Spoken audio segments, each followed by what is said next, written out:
Bonjour tout le monde, bienvenue à ce dernier bloc de cette mini-série de 3 vidéos où je fais un aperçu de la saison estivale du Canadien de Montréal en trouvant leurs besoins qui doivent combler des cibles pour des défenseurs droitiers, des ailiers top 6. Et aujourd'hui, ce sera le dernier épisode, ce sera pour les centres de deuxième trio. Évidemment, c'est pas un secret pour personne.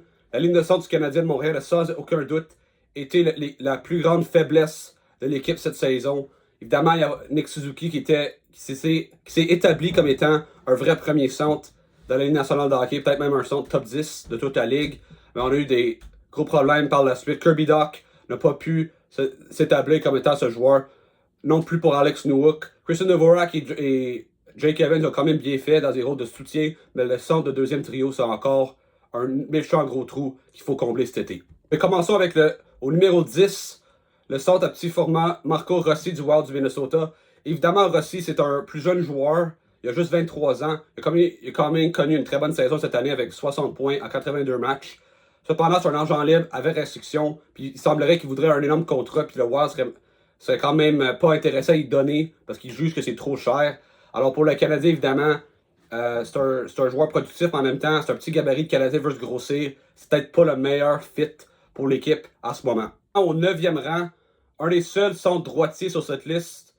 Comme Canadien, évidemment, ils ont Suzuki qui est droitier, Dach est droitier, Evans est droitier, puis de parler des jeunes, des gars comme Michael Hage, Kapanen et Beck sont aussi droitiers. Ils ont pas mal juste Nowak et Dvorak qui est agent libre, qui sont gauchers. Alors, mais pour moi, ce joueur-là fitterait super bien à Montréal. Vincent Trocheck des Rangers. Il a 31 ans, il reste 4 ans son contrat, un peu plus de 6 millions. Un peu plus de 5 millions, je veux dire. Quand même un joueur d'une 60aine de points par année, c'est un très bon joueur. Les deux sont sa patinoire, c'est un joueur, pas le plus gros gabarit, mais c'est un joueur très physique, très bon sur les mises en jeu. Pour moi, ça serait un joueur que tu ciblerais. Je ne sais pas si les Rangers vont vouloir l'échanger, mais il semblerait qu'il y aurait des gros changements, puis peut-être ça pourrait être un joueur qui pourrait rapporter quelque chose de très, très, très intéressant. Ensuite, au 8e rang, un joueur qui a peut-être perdu des plumes avec les séries qu'il a connues, Matt Duchene, qui est agent libre, qui a 34 ans. Cependant, il a eu 82 points en 82 matchs, alors il était un point par match cette année. C'est encore un joueur productif, un joueur rapide, mais je trouve que c'est un joueur qui a un peu peur d'aller dans les coins. Puis le Canadien veut plus de joueurs compétitifs, plus de papier sablé. Puis pour moi, Duchene, même si c'est un joueur qui pourrait jouer avec Ivan Demidov sur un deuxième trio et bien faire, pour moi, le Canadien, l'objectif, je comprends que ce serait plus un contrat de probablement 2-3 ans, mais s'il quittait Dallas, probablement il voudrait un contrat autour de environ 6 millions. Puis pour moi, le Canadien, je serais pas très enclin à faire ce signature-là. Alors pour moi, c'est pas vraiment quelqu'un que je recherche. Ensuite, au 7e rang, John Tavares des Maple Leafs, évidemment, les plus grands rivaux du Canadien ou un des plus grands rivaux, dépendamment si vous pensez que si vous allez plus Boston, ou Toronto, ou Ottawa. Bref, il a failli signer avec le Canadien en 2019. Évidemment, dans le temps, il était dans son prime, maintenant il a juste 34 ans, mais il a quand même eu 74 points en 75 matchs. Pour moi, c'est un joueur qui, évidemment, il prendrait un rabais pour jouer à Toronto, mais comme agent libre, sûrement pas. Mais encore une fois, il ne peut pas demander pour 5-6 ans non plus. Mais en même temps, il va probablement demander 3-4 ans, autour probablement de 7-8 millions. C'est quand même un risque parce que c'est un joueur qui a ralenti. Sa vitesse de jeu n'est pas aussi rapide comme il était. C'est plus un bon complément pour les vedettes à Toronto. Mais je pense que ce serait quand même un gars d'expérience, un joueur fiable, un joueur qui est bon sur mise en jeu. Alors c'est quand même un joueur qui vaut la peine d'investiguer et essayer de signer si possible. Au 6e rang, un joueur qui n'est pas souvent mentionné dans les rumeurs de transactions, mais comme qui nous a habitués par le passé, sortir un lapin de son chapeau, ça pourrait bien être ce joueur-ci, William Karlsson, qui a 32 ans. Évidemment, il a gagné la Coupe Stanley avec Vegas en 2023. C'est un joueur évidemment très responsable, c'est un bon joueur sur 200 pieds, c'est un bon mise en jeu. C'est un joueur d'à peu près une 50aine de points. Il reste seulement 2 ans à 5,9 millions. Ça pourrait être un très bon fit avec le Canadien sur un deuxième trio avec un Demidov. Pour pouvoir, tu sais, en même temps, si tu le mettais à outliner Demidov, je pense que ça pourrait quand même marcher pendant 2 ans. Puis, tu sais, à 32 ans, je ne sais pas combien de bonnes années il reste devant lui. Mais pour l'instant, c'est une très bonne option pour le Canadien. Ensuite, au 5e rang, un joueur dans le même moule que William Karlsson, mais 2 ans plus vieux. Je parle ici de Ryan O'Reilly. Lui aussi qui a une Coupe Stanley. C'est encore une fois un autre joueur qui fait autour d'une 50aine de points, même si l'année passée, il a fait 77 points l'année passée. Alors, il pourrait peut-être faire mieux, surtout en jouant avec un Demidov, considérant la saison que les bons joueurs des Prédateurs ont connue cette année. 4,5 millions pendant 2 ans, alors un peu dans le même moule. Un joueur responsable, un joueur pas très rapide cependant, mais c'est un bon leader. Ce serait quand même quelqu'un, je pense, qui serait un bon modèle pour les jeunes qui s'en viennent, qui sont déjà là aussi pour le Canadien. Au numéro 4, j'ai deux joueurs des Panthers de la Floride. Alors pour le 4A, Sam Bennett, ça serait plus ma préférence, un agent libre avec restriction. Il n'y a pas 34 ans, cependant, là, ça c'est une erreur. Je pense qu'il y a 29. Évidemment, il a gagné la Coupe Stanley l'année passée, il est en finale actuellement. C'est pas le plus grand producteur de points, il fait à peu près une cinquantaine de points par année. Évidemment, il y a des rumeurs qui prendraient 8-9 millions. Ça serait un peu trop cher, surtout si c'est un contrat de durée maximale de 7 ans. Mais c'est un joueur quand même qui, on parle de papier sablé, c'est exactement ça. Il serait quand même évidemment un joueur intimidant pour le Canadien, pour avoir en série. Puis il pourrait vraiment permettre aux Canadiens d'accéder plus loin en série lors des prochaines années que prévu. S'ils vont aller chercher ce joueur, c'est vraiment un X-Factor. Puis ça permettrait, tu sais, imagine une équipe que Jack High, que Anderson et que Bennett, ça serait vraiment pas une équipe le fun à affronter. Et là, pour la cible de 4B, l'autre joueur des Panthers de la Floride qui m'intéresse, Anton Lundell. Évidemment, lui, il a 23 ans, il a signé 5 millions pendant les 5 prochaines années. Alors, c'est probablement le gars que les Panthers veulent garder le plus entre les deux, surtout s'ils sont prêts à laisser partir Bennett. C'est un joueur qui fait à peu près une quarantaine de points par année. Cependant, quand tu joues sur un troisième trio, tu auras moins de possibilité de produire des points avec les meilleurs joueurs de l'équipe. Puis je pense à Montréal, s'il jouait avec Demidov, ça serait un joueur de 60 points, facilement. C'est un joueur qui a tout le temps été bon en série éliminatoire les dernières années. Pour moi, j'adorerais avoir Anton Lundell, mais en même temps, je pense qu'il y a un joueur entre les deux qui est plus atteignant pour le Canadien, c'est probablement Bennett. Mais pour moi, Lundell, c'est une très belle option pour le Canadien. Maintenant, pour le troisième rang, un peu dans le même principe avec les Panthers, j'ai deux joueurs ici des Islanders de New York. Au 3, alors ma préférence, ce serait Bo Horvat. Évidemment, il a 30 ans, puis il reste 6 ans à son contrat à 8,5 millions, alors c'est quand même un contrat risqué. C'est un joueur que sa production cette année est juste 57 points en 81 matchs. Mais il joue quand même pour les Islanders de New York, une équipe qui a été très anémique offensivement lors des dernières années. Je pense à Montréal, c'est un joueur qui est très bon sur la mise en jeu, un joueur responsable sur 200 pieds, un joueur, comme même si c'est pas le plus gros gabarit, c'est un joueur quand même capable de donner des mises en échec.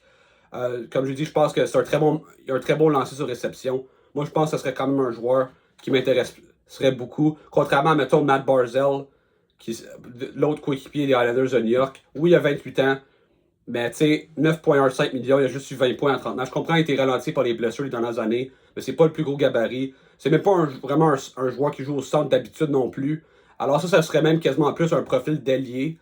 Mais pour moi, c'est pas vraiment le joueur que je voudrais à Montréal. Moi, personnellement, c'est un joueur des Islanders qui m'intéresserait le plus. Ça serait justement Bo Horvat. Ensuite, on entre dans le top 2, un joueur qui, je pense pas, c'est le plus réaliste, considérant c'est un joueur d'une équipe dans la division du Canadien actuellement. Mais c'est un joueur dans son apogée, puis qui comblerait un gros besoin au centre. Même si c'est encore une fois, c'est un centre droitier comme Vincent Trocheck. Mais c'est Tage Thompson, 27 ans, 44 buts. Je pense qu'il a fini troisième de toute la Ligue nationale de hockey pour les buts pour cette année. 72 points en 76 matchs. Juste 7,142 millions pendant les 5 prochaines années. C'est un excellent contrat. C'est une aubaine pour les Sabres. Puis pour moi, si le Canadien allait chercher le joueur, évidemment, il faudrait payer un énorme prix pour aller le chercher. Ben, ça serait un joueur qui fitterait super bien. C'est un joueur qui protège super bien la rondelle. Puis, dans le fond, c'est qu'est-ce qu'on aimerait voir de Patrick Laine, mais en centre. Puis, il le fait pour vrai. Moi, je pense que Thompson, à Montréal, ça serait super. Puis, ça permettrait d'avoir une équipe qui est plus dure à affronter, rendue en série. Finalement, le joueur que je pense que vous aurez tous pensé voir au premier rang, certainement Sidney Crosby. Évidemment, le joueur le plus convoité, je pense, par les partisans du Canadien de Montréal. Évidemment, il a 37 ans, il aura 38 au mois d'août. Mais il reste 2 ans sur contrat à 8,7 millions. C'est un joueur qui a encore une fois fait au-dessus d'un point de match, 91 points cette année, au-dessus de 30 buts. C'est sûr que il a de l'expérience, c'est un leader. C'est sûr que les Pingouins, ça sera à lui de décider. Évidemment, les Pingouins semblent plus se diriger vers une reconstruction. Mais ça se peut que Crosby décide de faire partie de la solution à court terme là-bas. Puis là, ça sera vraiment Crosby qui va décider s'il vient à Montréal ou non. Ce ne sera pas le Canadien qui va pousser les Pingouins à l'échanger à Montréal. Alors, ça serait intéressant de voir, mais pour moi, si jamais il avait sa clause de non-échange pour jouer à Montréal, il serait un fit super. Il permettrait, évidemment, pour moi, Crosby, c'est un centre de premier trio dans la Ligue nationale de hockey, sans aucun doute encore. Il serait peut-être même le meilleur joueur du Canadien, au moins l'année prochaine, peut-être meilleur que Nick Suzuki. Alors pour moi, le Canadien, imagine un top 2 au centre, Suzuki, Crosby, ça serait probablement le meilleur duo de centre peut-être le deuxième meilleur duo de centre après McDavid, Draisaitl, Edmonton. Ça serait écœurant. Il permettrait aussi, il serait un excellent leader pour les jeunes joueurs, dont Ivan Demidov, qui serait probablement son allié sur le flanc gauche. C'est un joueur qui va faire produire tout le monde. Il rend tout le monde meilleur autour de lui. C'est un joueur aussi qui va permettre d'établir une culture, installer une culture pendant les prochaines années, même après son départ.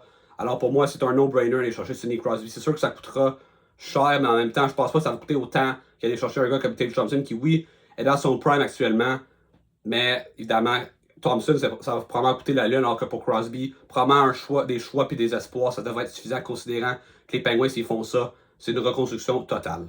J'ai ciblé d'autres options pouvant jouer au centre du deuxième trio du Canadien de Montréal l'année prochaine. Nazem Kadri des Flames de Calgary, il reste quelques années encore sur son contrat à 7 millions. C'est encore un joueur productif, c'est un joueur évidemment qui amène du papier sablé, du leadership. C'est un joueur, je pense, qui a grandi comme partisan du Canadien, il pourrait être une belle option, mais c'est quand même risqué avec son contrat et son âge. Michael Granlund, qui a été productif avec Dallas, c'est un petit joueur. Moi, ce serait pas vraiment le profil que je rechercherais, mais si jamais il reste plus personne chez les agents libres, puis on n'est pas capable d'effectuer une transaction, ce serait pas la pire affaire pendant 2 ans, genre 5,5-6 millions. Pavel Zacha de Boston, c'est pas le nom le plus sexy sur cette liste, mais c'est un joueur quand même productif chez Boston, à peu près un joueur d'une 50aine de points par année. C'est un gros gabarit, je pense que ce serait quand même un bon fit sur un deuxième trio. Philippe Danault des Kings, ça c'est pas vraiment pour être un deuxième centre nécessairement, mais il pourrait être un bon compliment à Nick Suzuki. Suzuki serait le gros joueur offensif du Canadien, le gros centre offensif du Canadien, puis Danault serait plus le shutdown guy, il pourrait remplacer Dvorak dans ce rôle-là, puis essayer de neutraliser les meilleurs trios adverses des autres équipes. Dylan Larkin, ça c'est plus un souhait que de réalité vraiment, à moins que les Red Wings décident de l'échanger considérant qu'il est en fin vingtaine, puis les Red Wings, s'ils ne se dirigent pas vraiment à la Coupe Stanley dans les prochaines années, alors il pourrait être tenté de maximiser sa valeur puis recommencer d'une certaine manière avec les jeunes qui ont comme Sider et Raymond, etc.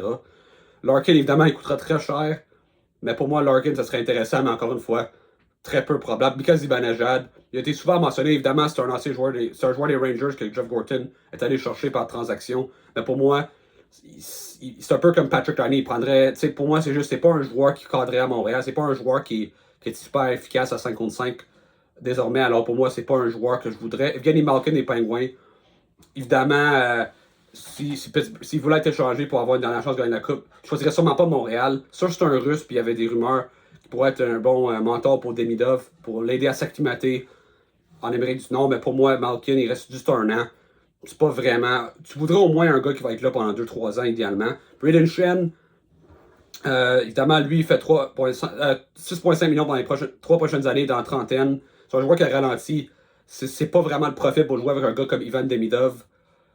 Ensuite, Jonathan Toews, qui a été souvent mentionné récemment. Il veut faire un retour à la nationale. Il y a du monde qui sont prêts à lui offrir un contrat. Pour moi, je serais intéressé par Toews, mais il ne peut pas être au deuxième centre. Ça fait 2 ans qu'il n'a pas joué. Il a 37 ans. Il a ralenti vers la fin. Il y a eu des blessures. Pour moi, c'est pas un deuxième centre. C'est plus une option pour être un deuxième centre. Mais comme troisième centre, je l'accueille à bras ouverts. Et là, finalement, un joueur que moi, j'adorais avoir à Montréal. Puis il y a plusieurs d'entre vous aussi. Mais pour moi, ça n'arrivera pas. Mason McTavish. McTavish, c'est un joueur, il n'est pas le plus gros gabarit, mais c'est un joueur qui joue gros. C'est un joueur capable de marquer, capable de produire. C'est sûr qu'il est plus jeune, alors il compte dans le groupe d'âge du noyau du Canadien de Montréal, mais il joue pour les Ducks d'Anaheim, une autre équipe dans une position similaire aux Canadiens. Ils vont vouloir le garder. Il y a du monde qui dit « Ah, tu peux faire ça par un fossile. » Mais tu sais, puis il disait 10 millions, mais c'est sûr que les Canadiens ne feront pas ça. Suzuki, c'est le meilleur joueur de l'équipe. Ils ne donneront pas un joueur qui n'est pas vraiment prouvé en McTavish. Ils vont pas lui donner plus d'argent que Suzuki. Puis si c'est en bas de Nick Suzuki, les Ducks vont facilement matcher ça. Alors pour moi, McTavish, c'est pas réaliste, mais un peu dans l'optique de Mathunaï, ce serait un fit parfait. Ça m'a fin à cette vidéo et aussi à cette mini-série de 3 blocs où c'est l'aperçu de l'été du Canadien de Montréal. Laissez-moi savoir par commentaire, est-ce que vous êtes d'accord avec ma liste d'épicerie pour les centres, les ailiers et les défenseurs droitiers que j'ai ciblés? Est-ce qu'il y a des joueurs qui manquent? Est-ce qu'il y a des joueurs qui sont trop haut placés? Alors laissez-moi savoir.